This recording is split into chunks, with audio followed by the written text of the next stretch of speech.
जय हिंद दोस्तों।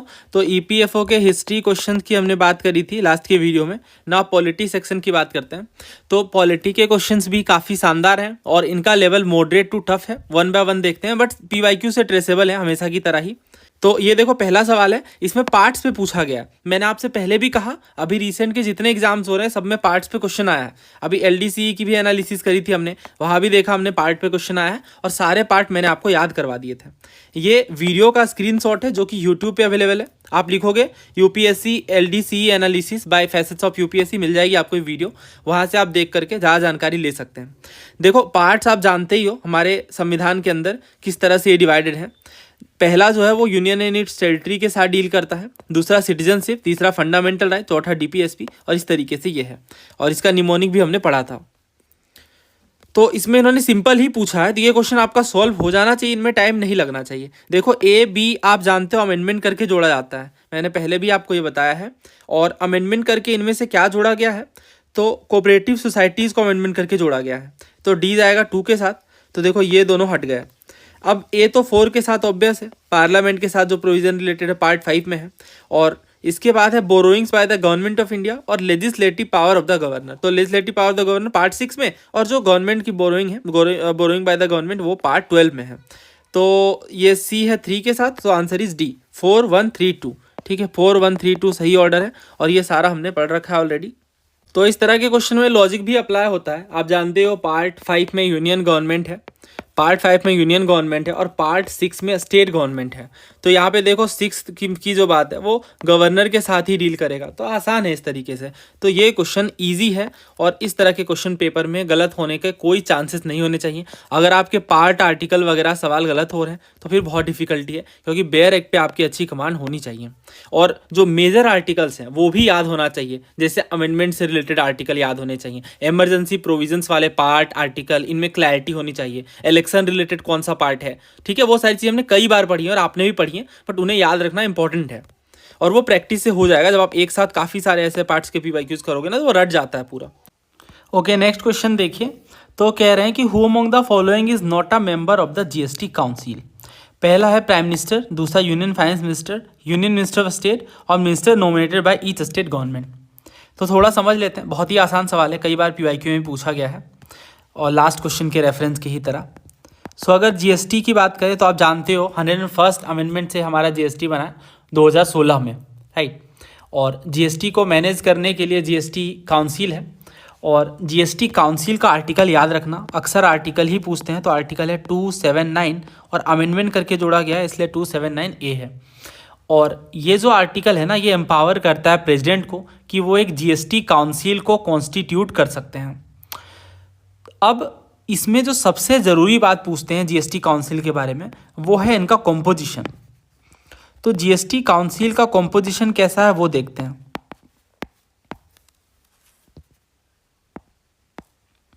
तो पहली चीज़ ये कि ये जो काउंसिल है ये जॉइंट फोरम है। जॉइंट फोरम यानी एक मंच है, और ये मंच किनके बीच का है, सेंटर और स्टेट्स के बीच का, centre and the states.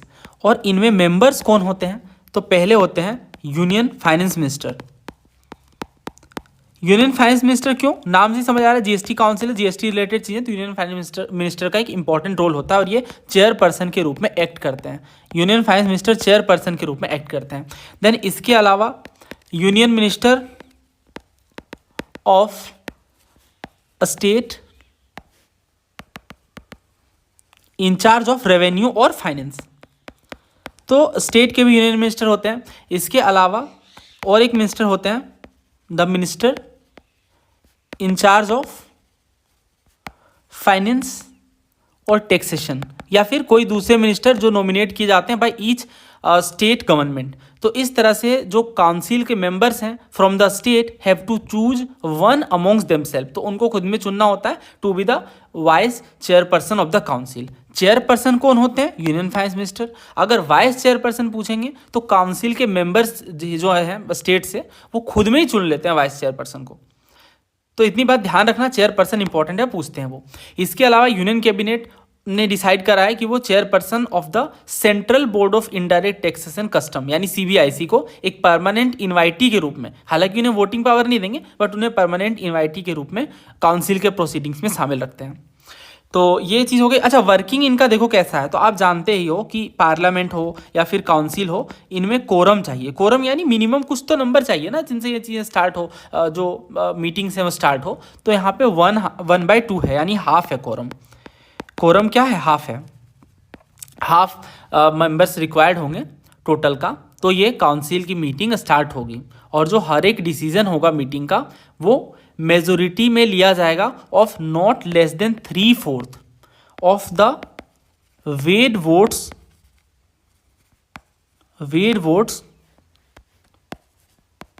Of the members present and voting. सबसे इंपॉर्टेंट चीज़ है, अभी देखना कितने सारे सवाल पूछे गए हैं, ध्यान से समझना इसे। तो present and voting, just a second, present and voting, तो 3/4 चाहिए वेड वोट का, जितने मेंबर प्रेजेंट हैं और उनके वोटिंग में से। यानी कहने का मतलब ये है कि 3/4 चाहिए अगर किसी भी डिसीजन को पास होना है तो, दैट्स इट।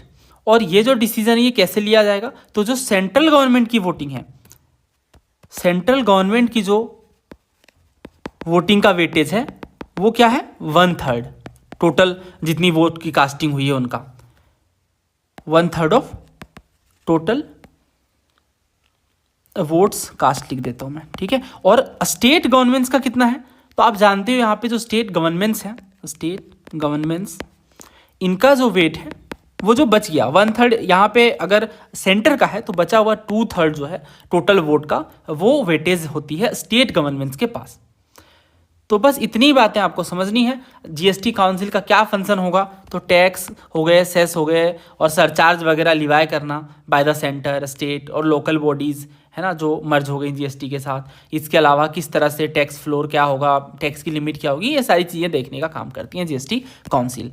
सवाल कैसे पूछे जाते हैं? देखो इन्होंने पूछा कौन मेंबर नहीं होते, तो अभी देखो हमने पढ़ा है ना मेंबर कौन होते हैं, तो ये पूछते ही हैं मेंबर कौन होते हैं। ये देखो जॉइंट फोरम है, तो इसमें यूनियन फाइनेंस मिनिस्टर होते हैं as a chairperson, union minister of state होते हैं और मिनिस्टर इंचार्ज होते हैं फाइनेंस के। दैट मीन्स यहाँ पे प्राइम मिनिस्टर शामिल नहीं होते, यूनियन फाइनेंस मिनिस्टर होते हैं, यूनियन मिनिस्टर ऑफ स्टेट भी होते हैं और मिनिस्टर, हाँ यही मैंने आपसे कहा कि यहाँ पे नॉमिनेशन भी हो सकता है, ये और करके लिख लेना, और नॉमिनेटेड मेंबर। सो ये जो पूछा गया है ना, सेकेंड, हाँ ये देखो ये जो कह रहे हैं ना minister nominated by each state government, ये भी सही है। तो बी, सी और डी शामिल है। यहाँ पे जीएसटी काउंसिल का पार्ट कौन नहीं है? प्राइम मिनिस्टर नहीं है। So answer is option A. ये तो इन्होंने आसान पूछा बट ये टफ भी पूछ सकते हैं। ये देखो JKPSC में पूछा गया था, एक अच्छे लेवल का क्वेश्चन है। इस तरह के सवाल सिविल सर्विस में पूछे जाते हैं। 2 स्टेटमेंट हैं। पहला कह रहा है जो सिंपल मेजोरिटी है प्रेजेंट एंड वोटिंग मेंबर्स की, ये डिसीजन के लिए इनफ होगी, काउंसिल के डिसीजन के लिए। गलत है ना, ये हमने पढ़ा अभी कि सिंपल मेजोरिटी नहीं चाहिए यहाँ पे। ये जो बात है कि 3/4 of the weighted vote of the member present and voting, ये रिक्वायर्ड होगी 3/4 75%। तो सिंपल मेजोरिटी इनफ नहीं है, तो ये हो गया गलत। तो जो दूसरा कह रहा है ना vote of the central government state government shall weigh 1/3 of total vote, तो ये बात तो सरासर गलत है। अभी हमने पढ़ा कि हम अगर बात करें सेंट्रल गवर्नमेंट की तो इनका वेट है 1/3 और स्टेट गवर्नमेंट का है 2/3 वोटिंग के केस में, तो इस हिसाब से सेकंड भी हो जाता है गलत। So answer is D, neither 1 nor 2। GST council के बारे में आपको क्या बात ध्यान रखनी है? तो पहली चीज़ ये कि यूनियन कैबिनेट ने डिसाइड करा है कि चेयरपर्सन सीबीआईसी के उन्हें परमानेंट इन्वाइटी के रूप में शामिल किया जाए। दूसरी चीज़, जब हम वर्किंग की बात करते हैं तो सेंट्रल गवर्नमेंट का जो वोट है वो 1/3 है टोटल वोट्स कास्ट का, और जो स्टेट गवर्नमेंट का वोट है कंबाइंड स्टेट गवर्नमेंट का वो 2/3 है। और इसके अलावा जब भी हम बात करते हैं कि डिसीजन काउंसिल का किस तरह से होगा, तो हाफ मेंबर एटलीस्ट प्रेजेंट होने चाहिए, नहीं तो मीटिंग ही स्टार्ट नहीं होगी, पहली चीज। और दूसरा ये कि हर एक डिसीजन काउंसिल का ये होगा by a majority of not less than 3/4 of the weighted votes of the member present in voting. But यहाँ इन्होंने कह दिया सिंपल मेजोरिटी, नहीं 3/4 चाहिए, तो दोनों हो गया गलत, इस वजह से डी। क्वेश्चन समझ आ गया अच्छे से, क्लियर है? ये भी समझ आ गया कि 1/3 सेंटर क्यों, स्टेट का 2/3 क्योंकि स्टेट काफ़ी ज़्यादा है ना इसलिए इनके मुकाबले, तो वो एक प्रॉपर वेटेज तरीके से रखा जाता है, वेटेड एवरेज के कॉन्सेप्ट के साथ।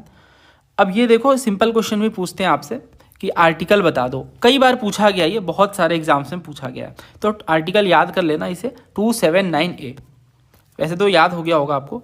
देखो ये भी पूछा गया गुजरात पीसीएस में। पहला कह रहे हैं ना कि जीएसटी काउंसिल एक जॉइंट फोरम है सेंटर और स्टेट का। दूसरा कह रहे हैं कि जो हर एक डिसीजन है जीएसटी काउंसिल का, ये not less than 2/3 of the weighted vote present in voting. तो ये गलत हो गया ना, 3/4 चाहिए। सो आंसर इज, अच्छा सेकंड गलत है तो ये हट गया, ये हट गया, ये भी हट गया। आंसर इज ए 1 और 3। और जो सेंट्रल गवर्नमेंट का वेटेज है वो कितना है 1/3 और स्टेट गवर्नमेंट का कितना है 2/3। तो हम लोग बैच में भी सारे स्टेट पीसीएस को शामिल करते हैं। गुजरात पीसीएस के क्वेश्चंस भी इंक्लूडेड हैं और ये आप देख सकते हो वो कर्नाटक पीसीएस, सारे स्टेट पीसीएस ऑलमोस्ट हम लोग कवर करते हैं। ये देखो इन्होंने पूछा जीएसटी काउंसिल के चेयरपर्सन के रूप में कौन एक्ट करते हैं, एनडीए का क्वेश्चन है। तो चेयरपर्सन प्राइम मिनिस्टर नहीं होते हैं बल्कि यूनियन फाइनेंस मिनिस्टर होते हैं। So answer is option B. Complete clarity मिल गई। अब आप कर लोगे, कैसा भी सवाल बनेगा जीएसटी काउंसिल से 3 ही तो मुद्दा है ना। पहला वो पूछ लेंगे एस्टेब्लिशमेंट किस आर्टिकल से हुआ, आप बता दोगे 279 है। कॉम्पोजिशन पूछेंगे तो आपने 3 याद रखना है। पहला यूनियन फाइनेंस मिनिस्टर होंगे चेयरपर्सन के रूप में, यूनियन मिनिस्टर ऑफ स्टेट के होंगे वो इंचार्ज रहेंगे रेवेन्यू या फाइनेंस के, और मिनिस्टर इंचार्ज होंगे फाइनेंस के, फाइनेंस या टैक्सेशन के, या फिर कोई दूसरा मिनिस्टर जिन्हें स्टेट गवर्नमेंट नॉमिनेट करेगी। ठीक है, हर एक स्टेट गवर्नमेंट नॉमिनेट करेगी बस। और वाइस चेयरपर्सन तो आप जान ही रहे हो, वो अपने आप में चुन लेंगे काउंसिल खुद से। यूनियन कैबिनेट ने डिसाइड करा कि सीबीआईसी के चेयरपर्सन को भी शामिल किया जाए ताकि और क्लैरिटी मिले ना, ज़्यादा मेंबर होंगे और ये अपने आप में इतनी सही ऑर्गेनाइजेशन, इतने फेमस ऑर्गेनाइजेशन है सीबीआईसी, तो बहुत अच्छे से वो देख लेंगे टैक्सेशन बाकी चीज़ें। और वर्किंग तो मैंने आपको बता ही दिया, सेंट्रल गवर्नमेंट का जो वोट है उनका वेटेज होगा 1/3 और स्टेट गवर्नमेंट का वेटेज होगा 2/3। अगर कोई डिसीजन को फाइनल बनाना है तो 3/4 चाहिए मेजोरिटी। That's it. ये क्वेश्चन देखिए, आरटीआई एक्ट के बारे में आपसे पूछ रहे हैं। पहला कह रहे हैं कि जो चीफ इन्फॉर्मेशन कमिश्नर है और जो अदर इन्फॉर्मेशन कमिश्नर्स हैं ये अपॉइंट करते हैं प्रेसिडेंट और ये रिकमेंडेशन लेते हैं चीफ जस्टिस की। दूसरा कह रहे हैं कि जो चीफ इन्फॉर्मेशन कमिश्नर है ये एलिजिबल नहीं है रीअपॉइंटमेंट के लिए 5 साल के कंप्लीट होने के बाद, लेकिन अदर इन्फॉर्मेशन कमिश्नर एलिजिबल है। देखो ये अपने आप में लॉजिकल नहीं लग रहा आपको कि चीफ इन्फॉर्मेशन कमिश्नर एलिजिबल ना हो बट इन्फॉर्मेशन कमिश्नर्स एलिजिबल हों, ये गलत भी है। और अभी देखना पीवाईक्यू में पूछा गया, और पहला जो कह रहे हैं ना कि चीफ इन्फॉर्मेशन कमिश्नर और other information commissioners present appoint करते हैं बट ये रिकमेंडेशन लेते हैं चीफ जस्टिस की। अब ना अगर आपने देखो सारी चीज़ें आप पढ़ के नहीं जा सकते हो, तो लॉजिक आपको पहला हथियार है, मतलब लॉजिक आपका पहला हथियार एग्जाम में। ठीक है, आपको एसोसिएट करना ही पड़ेगा। ठीक है, दिमाग को पूरा बिल्कुल खोल के रखना है, हर एक पॉसिबिलिटीज़ को सोच लेना है एक साथ। फिलहाल मैं सारी चीज़ें आपके साथ शेयर करता हूँ, ये मैं इसलिए बता रहा हूँ क्योंकि अभी आप देखना कितनी चीज़ें क्लियर होंगी। जैसे ये क्वेश्चन पूछा गया 2023 में सीएपीएफ में, मैं स्टेटमेंट्स को जूम इन कर रहा हूँ। तो देखो क्या क्या स्टेटमेंट्स हैं। पहला है कि there shall be not more than 12 information commissioners. दूसरा ये कि जो चीफ इंफॉर्मेशन कमिश्नर्स हैं ये 5 साल के लिए ऑफिस होल्ड करते हैं। और तीसरा ये है कि जो चीफ इन्फॉर्मेशन कमिश्नर्स हैं ये एलिजिबल हैं रीअपॉइंटमेंट के लिए। तो यही बात तो इन्होंने पूछी कि चीफ इन्फॉर्मेशन कमिश्नर्स एलिजिबल हैं या नहीं।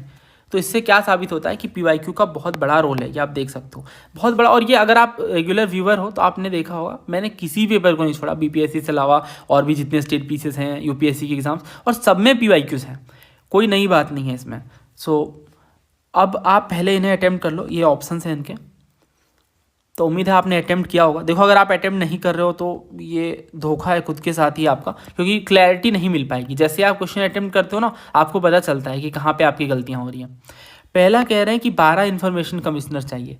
देखिए बात कुछ ऐसी है कि जो चीफ इन्फॉर्मेशन कमिश्नर्स हैं और जो ये अपने आप में ऑर्गेनाइजेशन है, पूरा मैं एक्सप्लेन कर देता हूँ ताकि ये हमेशा आपके लिए हेल्पफुल हो। तो टॉपिक है हमारा सेंट्रल इंफॉर्मेशन कमीशन। तो सेंट्रल इंफॉर्मेशन कमीशन आप जानते हो 2005 में क्रिएट हुआ। पहली चीज़ तो यही याद रखनी है 2005, और आरटीआई एक्ट और बाकी चीज़ें जो एसोसिएटेड है अपने आप में, क्योंकि जो आरटीआई एक्ट है उसी के बाद ये कॉन्स्टिट्यूट हुआ है, यानी ये कॉन्स्टिट्यूशनल बॉडी तो नहीं है, कॉन्स्टिट्यूशनल बॉडी नहीं है, ये याद रखिएगा। और जो सेंट्रल इंफॉर्मेशन कमीशन है ये हाई पावर्ड इंडिपेंडेंट बॉडी है जो कंप्लेंट्स वगैरह भी देखती हैं। और अगर कॉम्पोजिशन हम समझें तो पहली चीज़ आपको ये याद रखनी है कॉम्पोजिशन में, कॉम्पोजिशन कैसा है इनका। तो ये जो कमीशन है ना, इनमें सेंट्रल इंफॉर्मेशन कमिश्नर्स होते हैं जो एक होते हैं, 1 सेंट्रल इंफॉर्मेशन कमिश्नर, ठीक है। और इसके अलावा not more then 10 information commissioners, 10 information commissioners. तो ये है कॉम्पोजिशन। और ये अपॉइंट कौन करेंगे? तो अपॉइंटमेंट का काम करेंगे प्रेसिडेंट, प्रेसिडेंट अपॉइंट करेंगे, ठीक है। और रिकमेंडेशन किन की लेंगे? तो रिकमेंडेशन ली जाएगी यहाँ पे, किनके रिकमेंडेशन के बेस पे ये अपॉइंट करेंगे? चीफ इंफॉर्मेशन कमिश्नर्स और 10 इंफॉर्मेशन कमिश्नर्स को।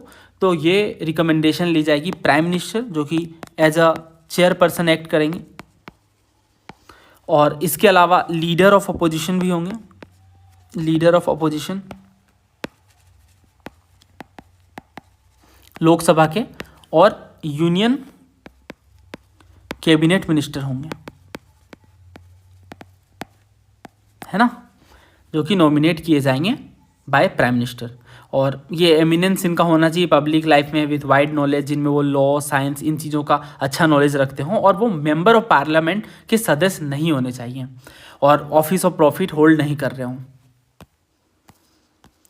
तो ये बात हो गई इनके कॉम्पोजिशन की। और टेन्योर वगैरह क्या है? तो देखो, चीफ इंफॉर्मेशन कमिश्नर्स और इंफॉर्मेशन कमिश्नर्स ये ऑफिस होल्ड करते हैं कब तक? तो 65 ईयर्स तक, या फिर वो सेंट्रल गवर्नमेंट प्रिस्क्राइब करती है। और ये एलिजिबल नहीं है फॉर रीअपॉइंटमेंट, ठीक है, नॉट एलिजिबल फॉर रीअपॉइंटमेंट, ये बात है। और ये आप जानते भी हो कि क्यों इसका मतलब इसकी वजह क्या है? इसकी वजह सिंपल यही है, ताकि बायसनेस ना हो, है ना, कभी भी वो माइंड में ना हो कि फिर से अपॉइंटमेंट की जाए इसलिए किसी का फेवर किया जाए। तो they are not eligible for any kind of reappointment, चाहे वो इन्फॉर्मेशन कमिश्नर्स हों या फिर चीफ इन्फॉर्मेशन कमिश्नर्स हों, कमिश्नर हों। और प्रेसिडेंट इन्हें रिमूव कर सकते हैं, चीफ इन्फॉर्मेशन कमिश्नर को या फिर किसी भी इन्फॉर्मेशन कमिश्नर्स को, कुछ सर्कमस्टेंसेस के बेस पे, जैसे अगर वो इंसॉल्वेंट हो या फिर अगर वो कॉन्विक्टेड हो, राइट, या फिर ऑफिस ऑफ प्रॉफिट वगैरह के ऑफिस को होल्ड कराओ इन्होंने, इन चीज़ों के बेस पे। और पावर्स और फंक्शन क्या है? तो देखो, कमीशन की ये ड्यूटी है कि अगर इनको कोई कंप्लेन वगैरह मिलता है तो इनकी ये प्रॉपर तरीके से जांच करें, उसके अकॉर्डिंग डिसीजन ली जाए। अब देखो सवाल कैसे हैं, अब आप कर लोगे हर तरह के क्वेश्चन। 12 इंफॉर्मेशन कमिश्नर्स वाली बात तो गलत हो जाती है, क्योंकि 10 इंफॉर्मेशन कमिश्नर से ज़्यादा नहीं होने चाहिए। तो इसमें जो सेकेंड स्टेटमेंट है ना, chief information commissioner shall hold office once for a term for a 5 year, तो ये हमने देखा कि ये गलत है। गलत इस सेंस में है कि जो अब ये जो सेंट्रल इंफॉर्मेशन कमीशन है, जिनके हेड चीफ इंफॉर्मेशन कमिश्नर होते हैं, इनका टर्म क्या होता है? तो ये प्रिस्क्राइब्ड होता है by central government, central government prescribe करती, या फिर 65 ईयर्स इनका एज होता है, और इनमें कोई री अपॉइंटमेंट नहीं है। तो इस वजह से यहाँ भी ये गलत हो जाता है। तीसरा जो कह रहे हैं ना, ये एलिजिबल है री अपॉइंटमेंट के लिए, ये बात तो साफ तौर से गलत है, री अपॉइंटमेंट भी नहीं होता। तो तीनों गलत हैं, और तीनों गलत का कोई आंसर नहीं है, इसलिए इसे आंसर की में इंक्लूड नहीं किया गया था, यूपीएससी ने ड्रॉप कर दिया था इस क्वेश्चन को। आंसर इसका नॉन। अब ये देखो, और भी सवाल पूछे गए हैं। फिलहाल इस इंफॉर्मेशन से क्या ये क्वेश्चन सॉल्व हो रहा है? तो ये कह रहे हैं ना कि प्रेसिडेंट अपॉइंट करते हैं, रिकमेंडेशन लेते हैं चीफ जस्टिस की। गलत है ना ये, चीफ जस्टिस की रिकमेंडेशन क्यों ली जाएगी? आरटीआई आप सोचो खुद से ही कि ये तो अलग ही ऑर्गेनाइजेशन है, और यहाँ पे जो रिकमेंडेशन है वो किन की ली जाती है? ये देखो, प्रेसिडेंट अपॉइंट करते हैं, प्राइम मिनिस्टर की रिकमेंडेशन ली जाती है। और टोटल मेंबर्स कौन कौन शामिल होते हैं? तो रिकमेंडेशन के टाइम पे प्राइम मिनिस्टर शामिल होते हैं, लीडर ऑफ अपोजिशन लोकसभा के शामिल होते हैं, और यूनियन कैबिनेट मिनिस्टर। तो इस हिसाब से ये भी फर्स्ट वाला भी गलत है। और सेकंड कह रहे हैं ना कि नॉट एलिजिबल फॉर रीअपॉइंटमेंट। देखो, चीफ इंफॉर्मेशन कमिश्नर हो या फिर इंफॉर्मेशन कमिश्नर्स हों, दोनों की ही रीअपॉइंटमेंट नहीं होती। सो आंसर इज डी। तो पीवाईक्यू से सॉल्वेबल है बिल्कुल, या पढ़ लो। देखो दोनों ही बातें वही है ना, सेकेंड बात भी और थर्ड स्टेटमेंट भी। तो इस हिसाब से पीवाईक्यू बहुत इंपॉर्टेंट है। और भी क्वेश्चन है, जैसे ये सीआईएसएफ का अभी रिसेंटली पेपर हुआ था, यूट्यूब पे इसकी भी एनालिसिस मिल जाएगी आपको हमारे ही चैनल में। तो इसमें कह रहे हैं कि चीफ इंफॉर्मेशन कमिश्नर को जो अपॉइंट करते हैं, उस कमेटी को रिकमेंड करने में कौन कौन से लोग शामिल होते हैं? तो प्राइम मिनिस्टर होते हैं। देखो, चीफ जस्टिस नहीं होते हैं, यहाँ भी इन्होंने पूछा चीफ जस्टिस और देखो यहाँ भी इन्होंने शामिल किया चीफ जस्टिस। तो यूपीएससी की स्मार्टनेस अब देखो, ये वाला जो क्वेश्चन है ना, इसे रीफ्रेमिंग करके इस तरीके से पूछा गया है और ये भी रिसेंट का ही पेपर है। तो आपको सीआईएसएफ वगैरह के पेपर करके जाने ही होंगे बहुत अच्छे से। सेल्फ स्टडी से थोड़ा डिफिकल्ट हो जाता है, आप हमारे चैनल को अच्छे से फॉलो करिए और अगर कोर्स में आप जुड़ रहे हो तो फिर वो तो सारी हमारी जिम्मेदारी हो जाती है टोटल रिसेंट के पेपर करवाना। और ये मैंने पहले ही बताया, हर साल 5000 सवाल होते हैं ऑलमोस्ट, जो बहुत सारे स्टेट पीसीएस और यूपीएससी के ही डिफरेंट एग्जाम्स के होते हैं जो आपको करने होते हैं और इनको सॉल्व करने के बाद अलग ही लेवल का कॉन्फिडेंस और क्लैरिटी मिल जाता है, क्योंकि 50 पेपर टोटल हो जाते हैं ऑलमोस्ट। चीफ जस्टिस तो शामिल नहीं है, सेकंड गलत हो गया। लीडर ऑफ अपोजिशन शामिल है, तो 2 को हटा देते हैं और 3 को शामिल करेंगे और 1 को भी शामिल करेंगे, so answer is C. Union cabinet minister भी होते हैं, हमने पढ़ा है अभी, तो 1 है, 3 है, 4 है और कैबिनेट सेक्रेटरी शामिल नहीं होते हैं, सो आंसर इज सी। ये देखो CAPF में ही पूछा गया था, कह रहे हैं जो ऑफिशियल सीक्रेट्स एक्ट का अबोलिशन है ये सेकेंड ARC ने रिकमेंड करा सॉरी। और दूसरा कह रहे हैं राइट टू इन्फॉर्मेशन एक्ट है, 2005 में इनेक्ट हुआ। आइए यहाँ पे दोनों स्टेटमेंट सही है, सो आंसर इज सी। तो CSF में भी पूछा जाता है, देखो RTI के पूछा, RTA right to information act के बारे में पूछा गया था और इसके अलावा जो RTI एक्ट है उन पर भी यहाँ पे सवाल बन गया। तो ओवरऑल हमने सारा कुछ कवर कर लिया। आई गेस और भी क्वेश्चन है, एक RAS का, हाँ ये रहा। इन्होंने देखो क्या पूछा है कि स्टेट इन्फॉर्मेशन कमिश्नर अपॉइंट करते हैं गवर्नर और किन की रिकमेंडेशन लेते हैं, एक कमेटी की रिकमेंडेशन लेते हैं और इनमें कौन मेंबर नहीं होते हैं। अब इसका आंसर आप खुद ही पहले ट्राई करो लॉजिक अप्लाई करके। जिस तरह से सेंटर में मेंबर शामिल होंगे उसी तरह से पैरेलली स्टेट में भी होंगे, तो चीफ मिनिस्टर तो होंगे ही होंगे, है ना। लेजिस्लेटिव असेंबली, क्योंकि वहाँ पे लोकसभा के लीडर ऑफ अपोजिशन शामिल थे तो सेंटर के लिए, तो यहाँ पे लेजिस्लेटिव असेंबली के लीडर ऑफ अपोजिशन शामिल होते हैं। कैबिनेट मिनिस्टर जो कि चीफ मिनिस्टर नॉमिनेट करते हैं। और चौथा कह रहे हैं चीफ जस्टिस, देखो कैबिनेट मिनिस्टर भी शामिल होते हैं बट चीफ जस्टिस का रोल नहीं है। और ये रिलेशन कि चीफ जस्टिस शामिल होते हैं या नहीं इन्फॉर्मेशन कमिश्नर को या फिर information commissioner chief information commissioner को अपॉइंट करने में, तो ये बात गलत है, कई बार पूछ लिया गया है। सो आंसर इज 4 और ये RAS में पूछा गया है, राजस्थान एडमिनिस्ट्रेटिव सर्विसेज में। ये क्वेश्चन देखिए, चीफ इन्फॉर्मेशन कमिश्नर और इन्फॉर्मेशन कमिश्नर्स प्रेसिडेंट अपॉइंट करते हैं, किनकी रिकमेंडेशन लेते हैं। ESIC के पेपर में भी पूछा गया है। तो किनकी, इन्होंने क्या पूछा, हु इज द चेयरपर्सन। अच्छा चेयरपर्सन तो प्राइम मिनिस्टर होते हैं, प्राइम मिनिस्टर होते हैं चेयरपर्सन, ये देखो, है ना। तो इसी तरह से जब हम नोट से कवर करते हैं तो सारे क्वेश्चंस हो गए, बस हमारी इतनी सी लिमिटेड इन्फॉर्मेशन के बेस पे। ये PDF भी आपको टेलीग्राम चैनल पे मैं शेयर कर दूंगा, तो वहाँ से आप रिवाइज कर सकते हो। बाकी ये चीज़ें मैंने डाल दी हैं थोड़ा रिवीजन पर्पस से, CBC CIC और स्टेट इन्फॉर्मेशन कमिश्नर के लिए। तो ये आप जानते हो CBC के लिए संथानम कमेटी की रिकमेंडेशन पे बना है, मेंबर्स वगैरह याद रख लेना, अपॉइंटमेंट एक बार पढ़ लेना क्योंकि अपॉइंटमेंट पे क्वेश्चन बन जाता है, हमने देखा है ना। प्रेसिडेंट अपॉइंट करते हैं और 3 मेंबर की कमेटी होती है, prime minister, leader of opposition और यूनियन होम मिनिस्टर। यहाँ पे देखो होम मिनिस्टर होते हैं बट यहाँ पे यूनियन कैबिनेट मिनिस्टर होते हैं जो प्राइम मिनिस्टर नॉमिनेट करते हैं। और स्टेट इन्फॉर्मेशन कमिश्नर में कौन शामिल होते हैं, तो लीडर ऑफ अपोजिशन होते हैं, स्टेट लेजिस्लेटिव असेंबली के। इसके अलावा कैबिनेट मिनिस्टर भी होते हैं जो कि चीफ मिनिस्टर अपॉइंट करते हैं स्टेट के केस में, राइट। ये सवाल देखिए, हमारे संविधान के बारे में क्वेश्चन है। पहला कह रहे हैं पार्लियामेंट लॉ बना सकती है यूनियन लिस्ट के मैटर में या फिर कॉन्करेंट लिस्ट के मैटर में। दूसरा ये कि पार्लियामेंट लॉ बना सकती है ऑन एनी मैटर जो कि इनमरेटेड है भी नहीं कॉन्करेंट और स्टेट लिस्ट में फिर भी। तो इस टॉपिक से कि पार्लियामेंट स्टेट लिस्ट में, यूनियन लिस्ट में और कॉन्करेंट लिस्ट में लॉ बना सकती है या नहीं बना सकती है, तो किस एक्सटेंट तक, इन पे बहुत सारे सवाल हैं। तो इन क्वेश्चंस को करने से ही आपका कंप्लीट कॉन्सेप्ट क्लियर हो जाएगा और फिर ऐसे क्वेश्चन आप इजीली कर सकते हैं। तो देख लेते हैं। देखो पहले इन्होंने पूछा कि कुछ आपको स्टेटमेंट्स दिए गए हैं पार्लियामेंट के पावर के बेस पे और ये JKPSC का पेपर है, तो क्वेश्चन बहुत ही अच्छी क्वालिटी का होने वाला है, बहुत ही ध्यान से आपने अटेम्प्ट करना है। पहला कह रहे हैं पार्लियामेंट के पास अथॉरिटी है कि वो लॉ बना सकते हैं for the entire territory of India और एनी पार्ट देयर ऑफ। दूसरा कह रहे हैं state legislature can make law for entire state और एनी पार्ट। तीसरा पार्लियामेंट के पास पावर है कि एक्स्ट्रा टेरिटोरियल लेजिस्लेशन को इनेक्ट कर सकती है, मतलब उन पे कानून बना सकती हैं। और चौथा कह रहे हैं कि Rajya Sabha can declare any subject from the state list to be of national interest by resolution passed by 2/3 majority of its total membership. तो उम्मीद है आपने अटेम्प्ट किया होगा। क्या होगा इसका आंसर? देखो जो पहला कह रहे हैं ना कि पार्लियामेंट के पास अथॉरिटी है एंटायर टेरिटरी के लिए, ये ऑप्शंस भी देख लो ताकि आप अटेम्प्ट कर पाओ। हाँ, तो यहाँ पे क्या सही है, को मैं क्वेश्चन को शिफ्ट कर लेता हूँ।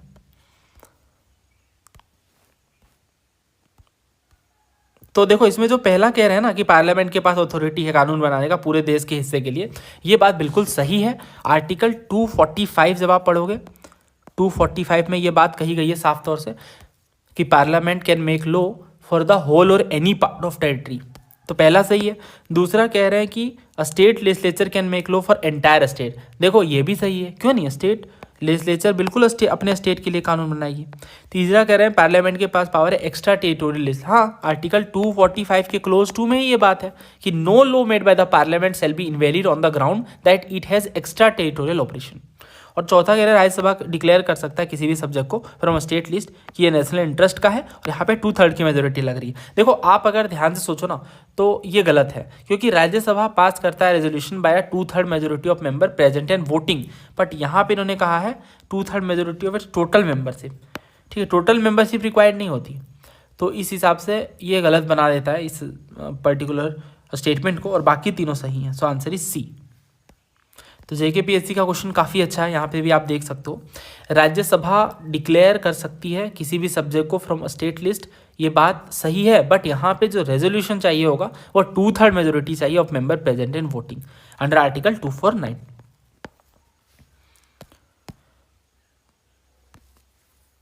नेक्स्ट क्वेश्चन देखिए 1, 2 एंड 3। हाँ ठीक है, नेक्स्ट क्वेश्चन देखिए। Resolution pass by Rajya Sabha under article 249 of the constitution empowering parliament to legislate on a state subject in national interest remains in for a period of. ये UPPSC से पूछा गया है। मतलब ये कहना चाह रहे हैं कि राज्यसभा ने जो रेजोल्यूशन पास करा है जिसमें पार्लियामेंट को एम्पावरिंग दी गई है कि वो किसी भी स्टेट सब्जेक्ट में लेजिस्लेशन कर सकते हैं और वो देश के हित में है, नेशनल इंटरेस्ट में है, वो कब तक एप्लीकेबल होगा, कब तक एप्लीकेबल होगा वो ये पूछना चाह रहे हैं। तो वो एप्लीकेबल होगा 1 साल तक। ठीक है, 1 साल तक ही एप्लीकेबल होगा। इसमें कह रहा है ना कि कौन सा आर्टिकल एम्पावर करता है पार्लियामेंट को कि स्टेट लिस्ट में कानून बना सकते हैं कुछ सर्टेन सर्कमस्टेंसेज में, यानी नेशनल इंटरेस्ट वगैरह के केस में। So this one is article 249, है ना। सो answer is option A. Article 249 क्या है, तो ये एम्पावर करता है पार्लियामेंट को कि वो स्टेट लिस्ट में भी कानून बना सकते हैं। देखो ये तो आप जानते हो ना, मैं बहुत बेसिक भी नहीं बता रहा हूँ, आप जान ही रहे हो ये सब चीज़ें। तो यूनियन लिस्ट, स्टेट लिस्ट और कॉन्करेंट लिस्ट, तो स्टेट लिस्ट में भी यूनियन कानून बना सकता है अंडर सर्टन सर्कमस्टेंसेज, जैसे नेशनल इंटरेस्ट रेजोल्यूशन के केस में, यानी राज्यसभा एक रेजोल्यूशन पास करेगी जो कि 2/3 member present in voting support करेंगे, और इस तरह से डिक्लेयर कर दिया जाएगा कि इंपॉर्टेंट है देश के हित में कि पार्लियामेंट स्टेट लिस्ट में जाकर कानून बनाए, तो इस हिसाब से कर सकते हैं। और ऐसी जो रेजोल्यूशन है उसकी वैलिडिटी 1 साल ही होती है, जैसा कि अभी हमने देखा लास्ट क्वेश्चन में। और हालांकि वो दोबारा भी एक्सटेंड की जा सकती है, लेकिन दोबारा से रेजोल्यूशन पास करना पड़ेगा। और इस पर्टिकुलर केस में क्या होता है ना कि पार्लियामेंट के पास ये पावर आ जाती है कि वो होल या फिर इंडिया के किसी पार्ट में स्पेसिफिक मैटर के लिए जिसके लिए रेजोल्यूशन लाया गया उनमें जैसे चाहे वैसे कानून बना सकती है। तो आसान भाषा में सारी चीज़ें समझ आ गई। अब ये देखो HPSC में पूछा गया है। पहला कह रहा है जो रेजिडुअरी सब्जेक्ट है वो ऐसे सब्जेक्ट हैं जो 3 लिस्ट में शामिल नहीं है। दूसरा ये कि आर्टिकल 248 के अकॉर्डिंग जो यूनियन पार्लियामेंट और स्टेट लेजिस्लेचर है ये कानून बना सकती है इन सब्जेक्ट में। और चौथा स्पेस टेक्नोलॉजी रेजिडुअरी सब्जेक्ट का एग्जाम्पल है। तो देखो पहली बात तो ये कि रेजिडुअरी मतलब जो बच गए हैं, वैसे सब्जेक्ट जो तीनों लिस्ट में शामिल नहीं है तो उन्हें हम रेजिडुअरी सब्जेक्ट कहते हैं। तो पहला जो है वो सही है। उसके बाद दूसरा कह रहे हैं कि आर्टिकल 248, ये भी गलत है क्योंकि 248 की बात ही अलग है। 248 में तो एक्सक्लूसिव पावर दिया जाता है यूनियन पार्लियामेंट को कि वो रेजिडुअरी सब्जेक्ट में कानून बनाए। ठीक है, तो इस वजह से ये गलत हो जाता है। और तीसरा कह रहा है स्पेस टेक्नोलॉजी। देखो स्पेस टेक्नोलॉजी रेजिडुअरी सब्जेक्ट का एग्जाम्पल तो है, इसमें कोई शक नहीं, क्योंकि नया फील्ड है ना जो इमर्ज हुआ है आफ्टर द इंडियन कॉन्स्टिट्यूशन, तो इस वजह से मेंशन नहीं है किसी भी तीनों लिस्ट में। तो ये सही है। So answer should be only 2 statement are correct, यानी 1 and 3।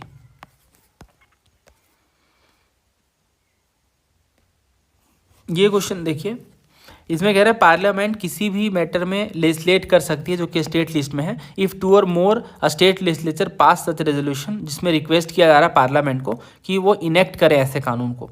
दूसरा कि such a law can be amended और repealed only by the parliament. और तीसरा ये कि a law so enacted will be equally applicable to all the state irrespective of whether they pass such a resolution और not. तो आपने बताना है कि कितने करेक्ट हैं। देखो यहाँ पे जो तीसरा है ना वो गलत है।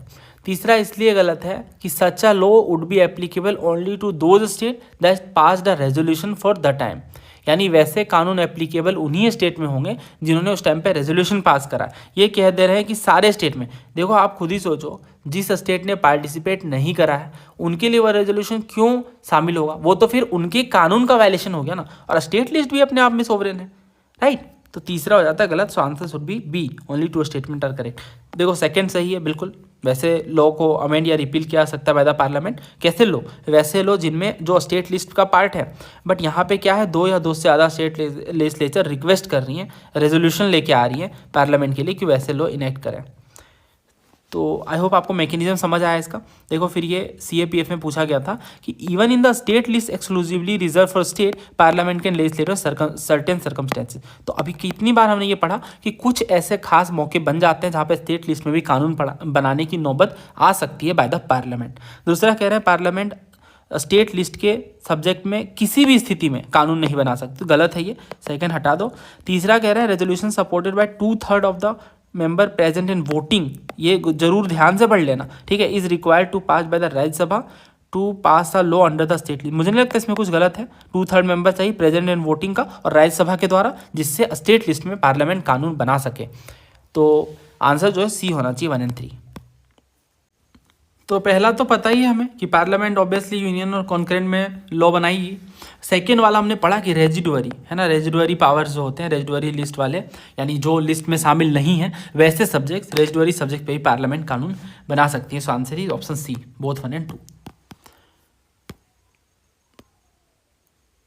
आई गेस ये अच्छा, ये एक क्वेश्चन रह गया, ये भी कर लेते हैं। CAPF का ही है। इसमें कह रहा है करेक्ट आपको बताना, केवल पार्लियामेंट के पास पावर है कि वो कॉन्करेंट लिस्ट में कानून बना सकती है। दूसरा, पार्लियामेंट और स्टेट लेजिस्लेचर दोनों ही कॉन्करेंट लिस्ट में कानून बना सकती है। तीसरा कि जो लेजिस्लेशन कॉन्करेंट लिस्ट में बनाया गया बाय द पार्लियामेंट, इसे रेटिफाई किया जा सकता है by the half of the state legislature, तब ये कानून बन जाएगा। और चौथा कि केवल स्टेट लेजिस्लेचर ही कॉन्करेंट लिस्ट में कानून बना सकती है। तो क्या होगा यहाँ पे आंसर? देखो इसका आंसर बी करेक्ट है, क्योंकि पार्लियामेंट और स्टेट लेजिस्लेचर दोनों के पास पावर है कि कॉन्करेंट लिस्ट के सब्जेक्ट में वो कानून बना सकते हैं। बट अगर एक ही मुद्दे पे कानून बना तो आप जान नहीं रहे हो उसका क्या होने वाला है रिजल्ट ये होगा कि सेंट्रल का जो लॉ है वो प्रीवेल होगा। सो या तो बहुत ही आसान सवाल है 7th लिस्ट से जुड़ा हुआ, और ऐसे क्वेश्चन आपके ठीक होने चाहिए, बेसिक पॉलिटी के अंदर ही आते हैं। नेक्स्ट क्वेश्चन देखिए। हाँ, अब जो क्वेश्चन है उनका लेवल अच्छा खासा है, टफ है इनफैक्ट। देखो क्या कह रहे हैं कि जो चीफ जस्टिस है इंडिया के, ये highest administrative officer of the supreme court.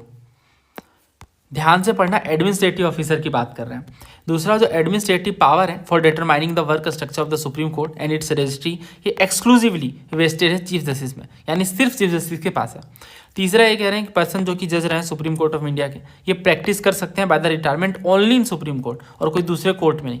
और चौथा, जो designated senior advocate of the supreme court है, ये एंटाइटल्ड नहीं है to appear in supreme court बिना एडवोकेट ऑन रिकॉर्ड के। तो कई सारे भयंकर स्टेटमेंट है, बट एलिमिनेशन कुछ यहाँ पे हेल्प करता है डेफिनेटली ऐसे केसेस में। तो 1 बाय 1 चेक करते हैं, बट इससे पहले ये क्वेश्चन आप देखो। तो इसमें ना 2 स्टेटमेंट है, सिविल सर्विसेज का ही है। पहला कह रहे हैं कि रिटायर्ड जज हैं सुप्रीम कोर्ट के, इन्हें वापस से सुप्रीम कोर्ट के जज के रूप में बुलाया जा सकता है, और यहाँ पे प्रायर परमिशन लेनी होगी प्रेसिडेंट की। दूसरा यही कह रहे हैं जो हाई कोर्ट है, इनके पास पावर है कि खुद के जजमेंट को भी रिव्यू कर सकते हैं, जैसे सुप्रीम कोर्ट करती हैं।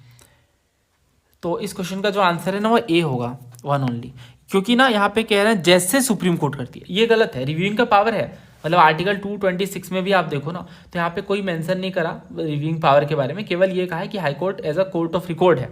बट रिव्यूइंग पावर जो है ना, ये इंटरप्रिटेशन है बाय सम हाई कोर्ट। तो यहाँ पे यूपीएससी ना कॉन्स्टिट्यूशनल टेक्स्ट को वर्बेटिम मानती है। आपको मेरी बात समझ आ रही है? मैं ये कह रहा हूँ हाई कोर्ट जजमेंट देख तो सकती है, बट ये बाद में आया है, इंटरप्रिटेशन के थ्रू आया है, ये कॉन्स्टिट्यूशन में मेंशन नहीं है डायरेक्टली, बट रिव्यूइंग का पावर सुप्रीम कोर्ट के पास है और वो डायरेक्टली मेंशन है।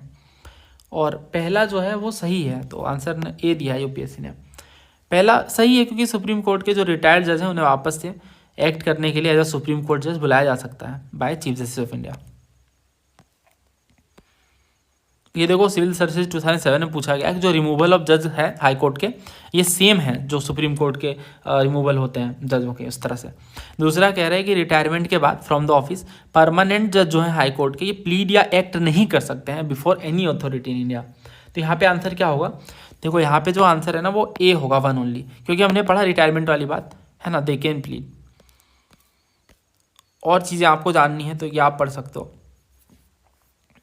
वैसे ये जो सुप्रीम कोर्ट की बात है, सुप्रीम कोर्ट की वेबसाइट से मैंने लिया है। जो सुप्रीम कोर्ट है इनमें चीफ जस्टिस ऑफ इंडिया है and not more than 33 other जजेस जो अपॉइंट करते हैं प्रेसिडेंट। सुप्रीम कोर्ट जजेस retire at the age of 65 in order to be appointed as a जज of supreme court. Person must be a citizen of India and must have been for at least 5 years a जज of high court और an advocate of a high court for at least 10 years। फिर आप जान ही रहो क्योंकि ये हर जगह पे मेंशन है। In the opinion of the president a distinguished jurist, एक फेमस जूरिस्ट होने चाहिए प्रेसिडेंट की नज़रों में। और जो कॉन्स्टिट्यूशन है इनमें कुछ प्रोविजंस भी हैं जो किस तरह से हैं। फॉर अ जज of the high court who may be appointed as an एडहोक जज of the supreme court and for the retired जजेस ऑफ द सुप्रीम कोर्ट और high court to seat and act as a जज of the court. मतलब वही बात है retirement के बाद। और जो इंडिपेंडेंस है जुडिशरी की, ये पार्ट है हमारे बेसिक स्ट्रक्चर का। इसी वजह से एनजेएसी को स्टक डाउन कर दिया गया था, क्योंकि एनजेएसी बेसिक स्ट्रक्चर को वायलेट कर रहा था, है ना। और जो सुप्रीम कोर्ट जज हैं इन्हें रिमूव नहीं किया जा सकता from his office except by an order of the president passed by an after an address in each house of the parliament supported by a majority of total membership of that house and by a majority of not less than 2/3 of member present and voting and present to the president in the same session for such removal on the ground of proved misbehavior or incapacity। एक ही sentence में सारी बातें, पूरा process बता दिया गया जिसे हम इम्पीचमेंट का प्रोसेस कहते हैं। तो इम्पीचमेंट के प्रोसेस के बाद ही इन्हें रिमूव किया जा सकता है और 2 ग्राउंड हैं, प्रूव्ड मिसबिहेवियर और इनकेपेसिटी। और एक बात और पढ़ो, अगला लाइन कि a person who has been a जज of supreme court is debarred from practising in any court of law और before any authority in India. ठीक है, तो जो जज रहे हैं ना सुप्रीम कोर्ट के, वो डिबार्ड है, उन्हें मना किया गया है from practising in any court और बिफोर एनी अथॉरिटी। तो ये जो प्रोविज़न है ये हमारे आर्टिकल 124 में, तो देखो 124 के क्लोज 7 में। कन्फ्यूज मत करना इस स्टेटमेंट से, सेकेंड वाले से, क्योंकि यहाँ पे इन्होंने कहा है ना after retirement from the office of permanent जज ऑफ हाई कोर्ट, तो ये तो खैर हमने गलत पढ़ा। ये वाला क्वेश्चन है, हाँ ये वाला देखो, इसमें कह रहे हैं ना कि एनी रिटायर्ड जज of supreme court of India can be called back and seat as a supreme court जज by the chief justice of India and prior permission of president. देखो बात कैसी है, पूरी क्लैरिटी होनी चाहिए आपको, 2 अलग अलग कॉन्सेप्ट हैं। तो आर्टिकल 124 का क्लोज 7 जो ये कहता है बार ऑन प्रैक्टिसिंग। इसका मतलब ये है कि जो रिटायर्ड सुप्रीम कोर्ट जज हैं can not practice as a lawyer. ये लॉयर के ऐसा प्रैक्टिस नहीं कर सकते हैं सुप्रीम कोर्ट जज, सुप्रीम कोर्ट में, हाई कोर्ट में या किसी भी दूसरे कोर्ट में। ठीक है, this is about advocacy, lawyer के रूप में। बट यहाँ पे ये जो प्रोविज़न है ये डिफरेंट चीज़ है। आर्टिकल 128 में ये कहा गया है कि रिटायर्ड सुप्रीम कोर्ट जज को रिक्वेस्ट किया जा सकता है बाय द चीफ जस्टिस, और वो भी प्रेसिडेंट की प्रायर परमिशन पे, कि आप sit and act as a जज ऑफ सुप्रीम कोर्ट, है ना, कि आप आकर के एज अ जज ऑफ सुप्रीम कोर्ट के रूप में पदभार संभालें, यानी टेम्प्रोरी रीअपॉइंटमेंट किया जा सकता है एज अ जज। अब देखो इस क्वेश्चन को, तो पहला कह रहे हैं कि जो चीफ जस्टिस ऑफ इंडिया है ये हाईएस्ट एडमिनिस्ट्रेटिव ऑफिसर होते हैं ऑफ द सुप्रीम कोर्ट। देखो एडमिनिस्ट्रेटिव ब्रांच अलग होती है, जैसे हम पार्लियामेंट के केस में देखते हैं ना कि कैबिनेट सेक्रेटरी होते हैं जो एडमिनिस्ट्रेटिव ऑफिसर होते हैं, या हाईएस्ट एडमिनिस्ट्रेटिव ऑफिसर होते हैं, संभालने का काम करते हैं एडमिनिस्ट्रेशन वाले पार्ट को। उसी तरह से यहाँ पे भी ये जो कह रहे हैं वो गलत है, क्योंकि सुप्रीम कोर्ट के अंदर भी सेक्रेटरी जनरल होते हैं और वो भी एडमिनिस्ट्रेटिव हेड के रूप में, हाईएस्ट एडमिनिस्ट्रेटिव हेड के रूप में एक्ट करते हैं। तो इस हिसाब से कोर्ट के प्रिंसिपल एडमिनिस्ट्रेटिव ऑफिसर कौन होते हैं? सेक्रेटरी जनरल, जो कि सेक्रेटरीट देखने का काम करते हैं, रजिस्ट्री हो गई, डेली एडमिनिस्ट्रेशन हो गया, ये चीज़ें। तो इस हिसाब से जो पहला है ना वो गलत है। और दूसरा कह रहे हैं जो एडमिनिस्ट्रेटिव पावर है कि वर्क स्ट्रक्चर वगैरह डिटरमाइन करना, ये रजिस्ट्री में है और ये चीफ जस्टिस के पास एक्सक्लूसिवली वेस्टेड है। देखो ये बात भी सही है। ये सेकेंड वाला स्टेटमेंट इसलिए सही है क्योंकि सुप्रीम कोर्ट के जजमेंट्स के अकॉर्डिंग जो चीफ जस्टिस ऑफ इंडिया है वो मास्टर ऑफ द रोस्टर है और वो कंट्रोल करते हैं केसेस के एलोकेशन को, बेंचेस के कंस्टिट्यूशन को, यानी बेंच किस तरह से कॉन्स्टिट्यूट होगी, गठित होगी, और रजिस्ट्री के फंक्शनिंग को। तो इस हिसाब से इन्हें मास्टर ऑफ द रोस्टर कहा जाता है और सेकेंड वाला सही हो जाता है। ये पावर एक्सक्लूसिवली वेस्टेड है चीफ जस्टिस ऑफ इंडिया के पास। तीसरा कह रहे हैं ना कि एक पर्सन जो कि जज रहे हैं सुप्रीम कोर्ट के, ये प्रैक्टिस कर सकते हैं ओनली इन सुप्रीम कोर्ट। भाई ये बात गलत है ना। अभी हमने पढ़ा ये कि a person who has been a judge of Supreme Court is debarred from practicing in any court of law before any other authority। तो ये बायसनेस को रोकने के लिए होता है। और रिटायर्ड सुप्रीम कोर्ट जज can not practice in any court of law in India including supreme court. तो इस हिसाब से जो थर्ड है वो गलत है। चौथा कह रहे हैं designated senior advocate of the supreme court is not entitled to appear in the supreme court without an advocate on record. बात कुछ ऐसी है कि जो सुप्रीम कोर्ट के रूल्स है उनके अकॉर्डिंग केवल advocate on record he file कर सकते हैं या फिर अपीयर कर सकते हैं एज एडवोकेट, और सीनियर एडवोकेट्स को अपीयर करना होगा विद एन AOR यानी एडवोकेट ऑन रिकॉर्ड। वो खुद से फाइल नहीं कर सकते हैं। थोड़ा डिटेल में समझाए तो AOR क्या है? Advocate on record. Supreme court of India में केवल AOR ही ऑथराइज्ड होते हैं जो फाइल कर सकते हैं केस को, जैसे पेटिशन, अपील या फिर एफिडेविट वगैरह के थ्रू। दूसरा एक्सेप्ट कर सकते हैं सर्विस ऑफ नोटिस को, और ये एक्ट कर सकते हैं ऑन बिहाफ ऑफ पार्टी।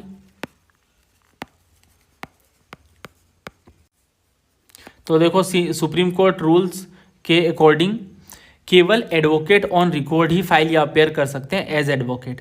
ठीक है, सीनियर एडवोकेट अगर अपेयर करना है उन्हें तो AOR के साथ ही, क्योंकि वो खुद से फाइल नहीं कर सकते हैं अपने मैटर्स को। तो इस वजह से ये जो कह रहे हैं designated senior advocate of record होते हैं of supreme court is not entitled to appear in supreme court without an advocate on record. सही बात है, ठीक है, ये बात बिल्कुल सच है, क्योंकि सीनियर एडवोकेट खुद से फाइल नहीं कर सकते, उन्हें एडवोकेट ऑन रिकॉर्ड चाहिए। तो कौन कौन सा गलत है, सही है? दूसरा और चौथा बस सही है। एलिमिनेशन वगैरह थोड़ा बहुत लग रहा था, जैसे तीसरा आप एलिमिनेट करते तो 2 हट जाता, बट फिर भी टफ था आंसर करना।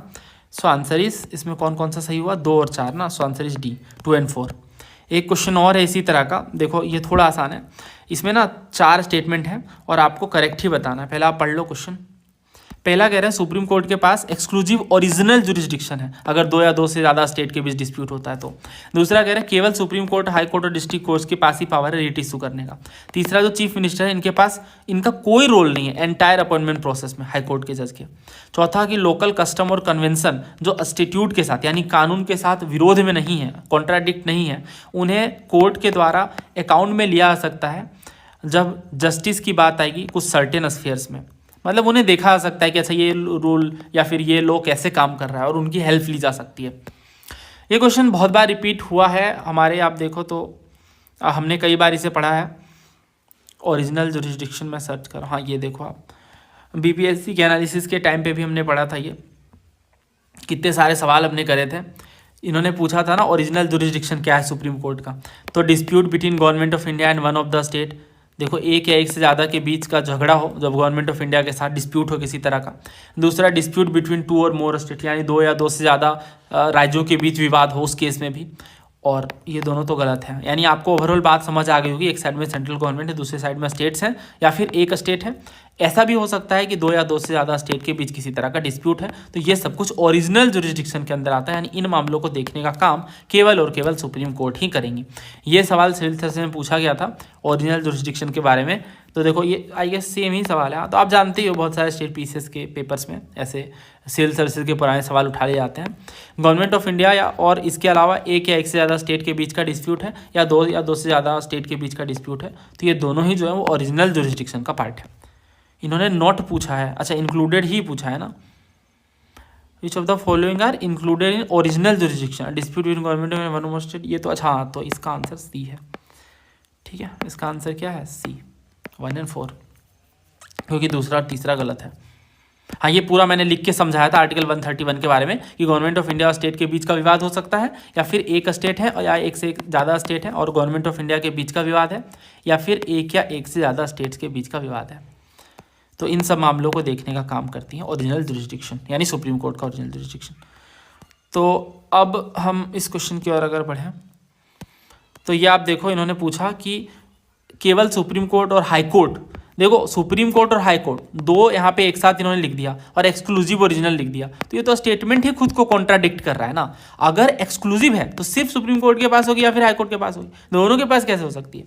तो पहला गलत है, वैसे भी गलत है, हमें पता होना चाहिए बहुत अच्छे से कि exclusive original jurisdiction supreme court के पास है। तो यहाँ पे इन्होंने करेक्ट पूछा है। अच्छा, ये ऑप्शंस में इन्होंने पूरी चालाकियाँ करी हैं, मतलब चारों पता होना चाहिए।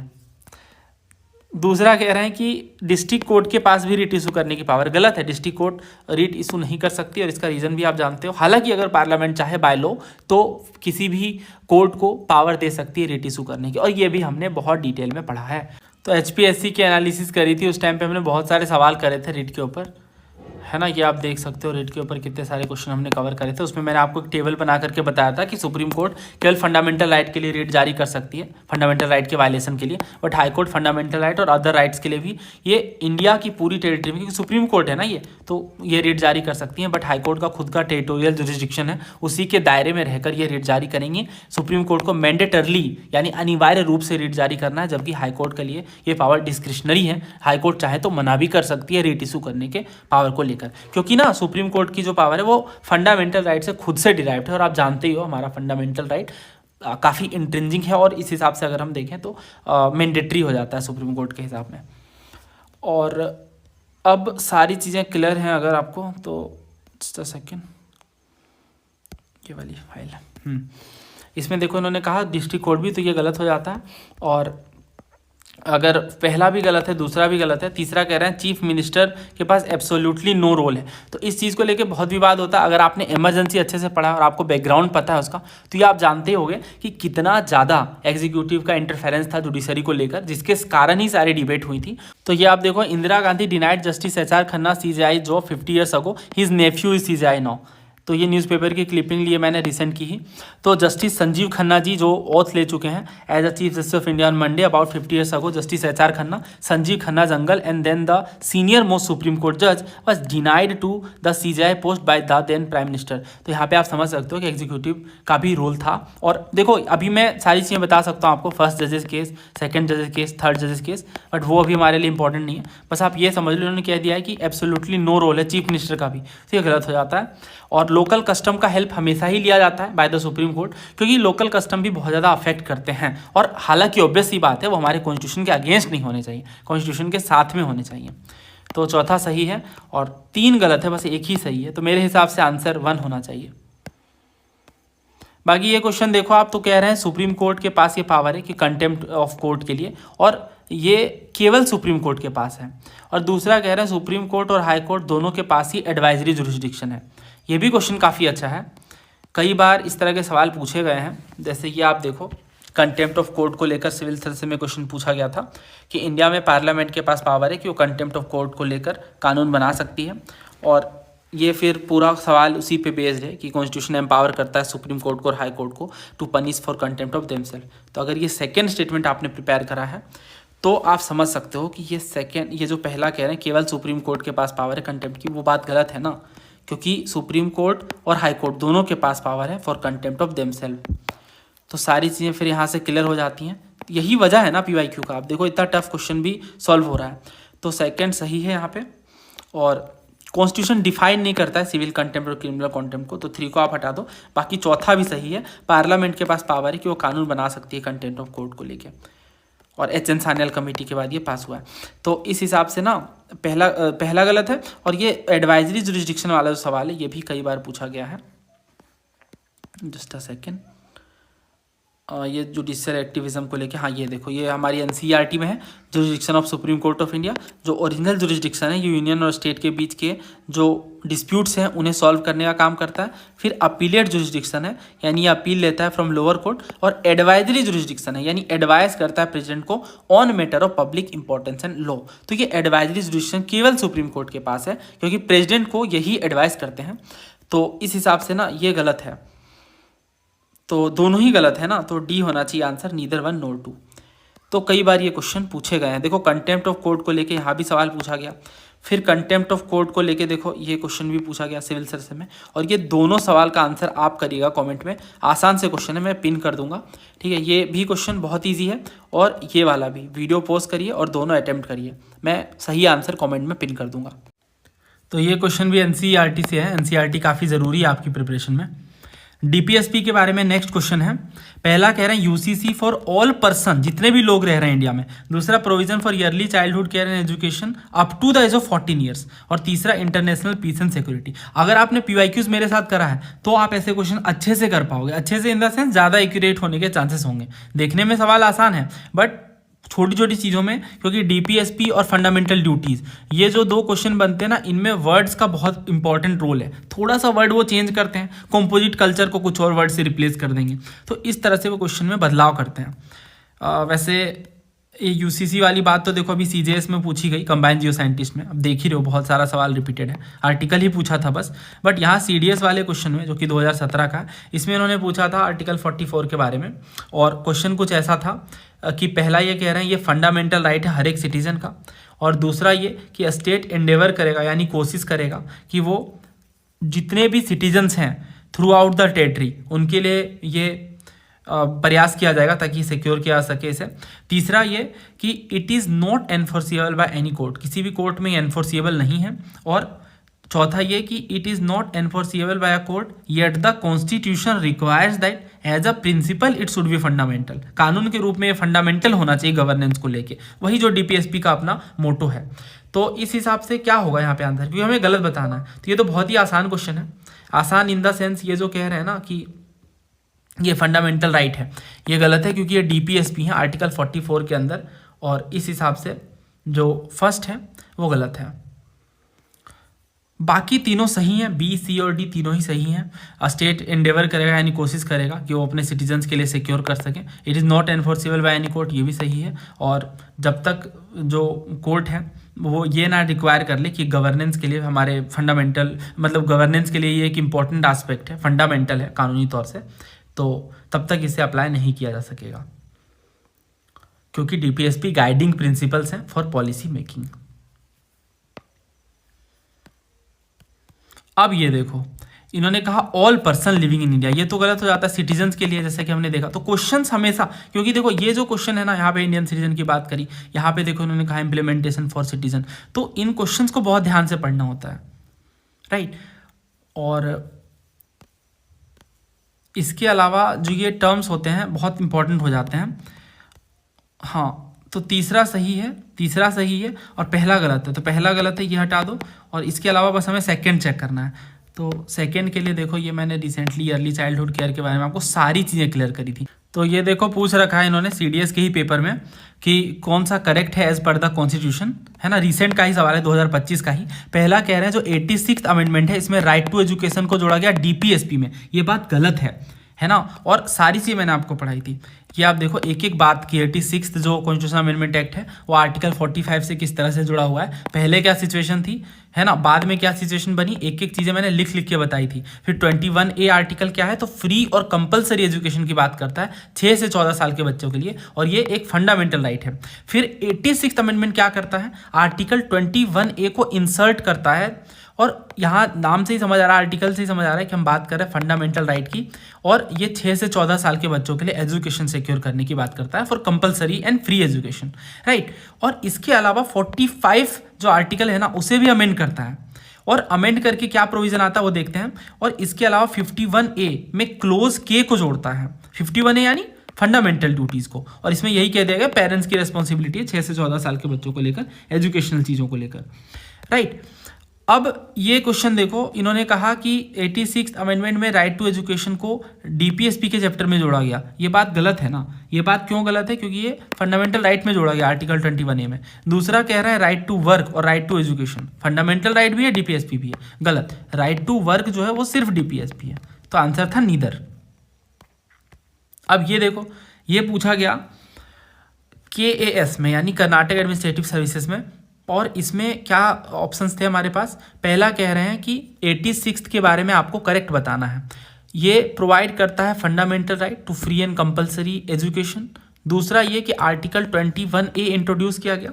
तीसरा आर्टिकल 45A का सब्स्टिट्यूशन है ये, और चौथा आर्टिकल 51A में न्यू क्लोज जे को जोड़ता है। देखो चौथा गलत है, जे मतलब 10 तो पहले से थे ना, 11th वाला जोड़ा गया, यानी क्लोज के को जोड़ता है, तो चौथा हो गया गलत। और ना जो इसमें तीसरा है वो भी गलत है, तीसरा इसलिए गलत है क्योंकि आर्टिकल 45A तो है ही नहीं ना, अमेंडमेंट मॉडिफाई करता है आर्टिकल 45 को, ना कि सब्सिट्यूट कर देता है 45A को, तो इसलिए भी ये गलत हो जाता है। तो ये गलत हो गया, ये गलत हो गया, बाकी दोनों सही हैं। ऑब्वियसली 86th अमेंडमेंट जो है वो 21A को जोड़ता है और फ्री एंड कंपल्सरी एजुकेशन की बात करता है। So answer is option 3। Then बाकी सिंपल से सवाल है, कौन सा अमेंडमेंट 21A को इंसर्ट करता है। Then right to education fundamental right के रूप में किस अमेंडमेंट के द्वारा जोड़ा गया। फिर ये क्वेश्चन था कि फंडामेंटल ड्यूटी के रूप में जोड़ा गया, तो to provide opportunities for education to one's child between the age of 6 and 14 years. Then right to education वाला है। तो ये सारे एस्पेक्ट्स हैं, बट देखो यहाँ भी अगर आप देखते तो ये 6 साल अप टू 6 ईयर तक की बात करता है ना। अब ये देखो पूरा बेयर एक्ट भी पढ़ लेते हैं, ये पढ़ो आर्टिकल 45 ध्यान से पढ़ो। ये कह रहे हैं कि provision for early childhood care and education to children below the age of 6 years, यानी state shall endeavour to provide early childhood care and education for all children until they complete the age of 6 year. जब तक वो 6 साल पूरे ना कर ले तब तक ईयरली चाइल्डहुड केयर और एजुकेशन की बात करता है आर्टिकल 45। और यहाँ पे देखो 3 लिखा है ना 86th अमेंडमेंट के थ्रू, तो यहाँ से चीज़ें समझ आ रही हैं, कहीं भी 45A नहीं है, ठीक है, कन्फ्यूज होने की नीड नहीं है। तो हर एक तरह के सवाल हमने कर लिए थे, मतलब वो होता है ना कि लेयर बाय लेयर क्वेश्चंस का खुल जाना, तो आप हर तरीके से रूबरू हो जाते हो कि क्या क्या सवाल बनाए जा सकते हैं। तो ये तो गलत है क्योंकि 45 पे हमने पढ़ा 6 ईयर्स तक की ये बात करते हैं, तो सेकंड हो गया गलत, तो ये हट गया, ये हट गया, और फर्स्ट तो पहले से गलत था, सो D3 ओनली। बाकी ये छोटे मोटे सवाल हैं जो वही कहते हैं कि securing of citizen for a uniform civil code. अब यहाँ भी आप देखो तो इन्होंने सिविल सर्विसेज के पेपर में स्पेसिफिकली बात करी सिटीजन्स की, राइट। तो ये क्लैरिटी चाहिए, जो PYQs सिर्फ देखने से नहीं होंगे, इन्हें बहुत अच्छे से ध्यान से सॉल्व करना पड़ेगा और रिवर्स इंजीनियरिंग का भी सहारा लेना पड़ेगा। नेक्स्ट क्वेश्चन देखिए, बड़ा ही टेक्निकल क्वेश्चन है EVM के ऊपर।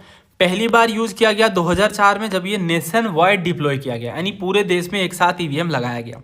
दूसरा कह रहे हैं कि जो वोट है वो कंट्रोल यूनिट और वीवीपैट दोनों में सेम टाइम पे रिकॉर्ड होता है। और तीसरा ये कि 2 PSU भारत इलेक्ट्रॉनिक्स लिमिटेड और electronics corporation of India limited ये इंगेज है इलेक्शन कमीशन के साथ, जो EVM को मैन्युफैक्चर और डिज़ाइन करने का काम करती है, ठीक है। अब देखो PYQ में पूछा गया, ये HCS के पेपर में पूछा गया था, थोड़ा लेंथी क्वेश्चन है, ध्यान से पढ़ो पहले और इसके बाद गौर से देखो, नॉट ट्रू पूछा है, ठीक है, पढ़ लिया क्वेश्चन, ओके। अब देखो पहला कह रहे हैं EVM पहली बार थ्रीसूर असेंबली में डिप्लॉय किया गया, ये गलत है। EVM पहली बार पराऊर असेंबली में, केरला के अंदर ही, बट पराऊर असेंबली थी, पहली बार यूज किया गया 1982 में, है ना, तो पहला हो जाता है गलत। और दूसरा कह रहे हैं कि EVM मैन्युफैक्चर करता है ECI लिमिटेड और भारत इलेक्ट्रॉनिक्स लिमिटेड, सही बात है ये, सेकेंड बिल्कुल सही है। ECI यानी electronics corporation of India limited और Bharat electronics limited, these are the only 2 manufacturer of EVM and VVPAT.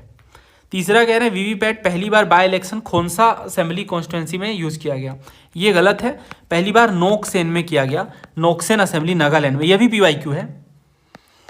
उसके बाद चौथा कह रहे हैं वीवीपैट एक एडिशनल यूनिट है जो EVM के साथ अटैच होता है, जो स्लिप ऑफ पेपर निकालता है, जिसमें केवल सीरियल नंबर और सिंबल होते हैं। देखो वीवीपैट का जो स्लिप है ना, अगर आपने वोटिंग करी तो आपको पता होगा, उनमें कैंडिडेट का नेम, सिंबल और सीरियल नंबर तीनों चीज़ें होती हैं। तो इस हिसाब से ना चौथा गलत है, तो 1, 3 और 4 गलत है, बाकी सही हैं। और ये भी पूछते हैं कई बार कि हमारा अभी कौन सा वर्जन है वीवीपैट का, तो M3 चल रहा है, ठीक है, ये भी याद रखना। और इसके अलावा ये भी क्वेश्चन है कि जो वीवीपैट सिस्टम है ये पहली बार कब यूज़ किया गया था, देखो CAP है, तो CDS में ही पूछ रखा है इन्होंने, सारी चीज़ें इस तरह से रिपीटेड हैं। तो ये कहाँ पे पहली बार यूज़ किया गया वीवीपैट सॉरी, देखो पहली बार वीवीपैट पूछ रहे हैं, पहली बार EVM नहीं पूछ रहे हैं, तो बहुत लोग हड़बड़ी में ये पराऊर टिक कर देंगे, गलत होगा, आई गेस नोकसेन होना चाहिए, क्योंकि वीवीपैट पहली बार नोकसेन असेंबली में यूज़ किया गया है। जैसे ये देखो, ये वाला स्टेटमेंट है। अब देख लेते हैं, तो एक साथ तो नहीं यूज़ किया गया, हमने देखा पहले पराऊर में उस तरह से यूज़ किया गया है, तो ये दोनों हो जाते हैं गलत। फिर सेकंड चेक करना है, votes are recorded in control unit and VVPAT at the exactly same time. देखो जो वोट्स है ना वो किस तरह से काम करते हैं, जब हम वोट करते हैं तो पहली बार ये रिकॉर्ड होता है कंट्रोल यूनिट में, कंट्रोल यूनिट ट्रिगर करता है वीवीपैट को और इससे स्लिप निकल कर आती है हमारी, तो ये सीक्वेंशियल है, exactly at the same time नहीं है। और जो तीसरा कह रहे हैं ना दो PSU हैं, भारत इलेक्ट्रॉनिक लिमिटेड और ECIL, ये इंगेज है इलेक्शन कमीशन के साथ। तो ये कई बार पूछ रखा है PYQ में, तो तीसरा सही हो जाता है बट दूसरा गलत है। So answer is D3 only. Even though PYQ से ट्रेसेबल हैं बट ये क्वेश्चंस डिफिकल्ट हैं सॉल्व करना, बहुत बार एलिमिनेट करके भी हम 2 ऑप्शन तक पहुंच रहे हैं, और इस तरह का पैटर्न सिविल सर्विसेज में भी देखने को मिलेगा। अब हमें अपने हथियार मजबूत करने के लिए PYQs बहुत अच्छे से करने हैं, ताकि जहाँ पे स्टूडेंट्स बिल्कुल ब्लैंक हो जाएं कुछ एक क्वेश्चन में, वहाँ पे हम काफ़ी अच्छे से एलिमिनेट कर लें। और हमेशा याद रखना, सवाल कंप्लीट सॉल्व ना हो, बट अगर हम आधे आंसर तक भी पहुँचते हैं तो वो भी विन विन सिचुएशन होती है ओवरऑल कई बार, है ना, एंड में जब हम कैलकुलेट करते हैं तो।